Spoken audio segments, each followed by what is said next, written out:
படுத்தே அருள் புரிந்து வரும் முருகபெருமான்.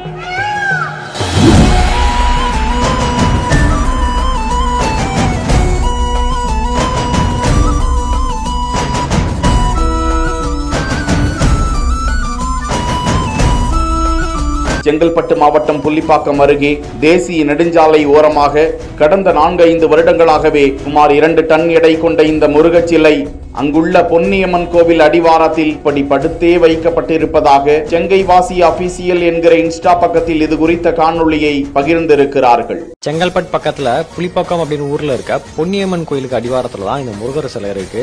இந்த முருகர் சிலை பல வருஷமா இப்படியே தாங்க இருக்கு. என்ன காரணம் அப்படின்னு எனக்கு தெரியல. உங்களுக்கு தெரிஞ்சா கமெண்ட்ஸ்ல கமெண்ட் பண்ணுங்க. இதனை பார்க்கும் வலைதளவாசிகளும் பக்தர்களும் சில வருடங்களுக்கு முன்பு லாரி மீது ஓரமாக இந்த சிலை வைக்கப்பட்டிருந்த நிலையில் அந்த லாரி மக்கி போய் அதன் பிறகு இந்த சிலை இப்படி கீழே வைக்கப்பட்டிருக்கிறது. ஏதாவது வழக்கு சம்பந்தமாக அது அங்கு வைக்கப்பட்டிருக்கலாம் என்றும் மற்றொரு சிலரின் கருத்துக்களில் கோவில் கட்ட நடந்த ஏற்பாடுகள் தள்ளி போயிருக்கலாம், அதனால் இப்படி கிடப்பில் போட்டு இருக்கிறார்கள் என்றும் முருகர் சிலையை இப்படி படுக்கை வாக்கில் வைத்திருக்க கூடாது என்றெல்லாம் கருத்துக்களை பகிர்ந்து வருகிறார்கள். இந்நிலையிலும் அந்த முருகரை சிலர் மாலையிட்டு குங்குமம் திருநீர் வைத்து சூடம் ஏற்றி வழிபட்டு வருகிறார்கள் என்பதை அந்த சிலை உணர்த்துகிறது. செங்கல்பட்டு அருகாமையில் இந்த சிலையை நீங்கள் கண்டுள்ளீர்களா? கருத்துக்களில் தெரிவியுங்கள்.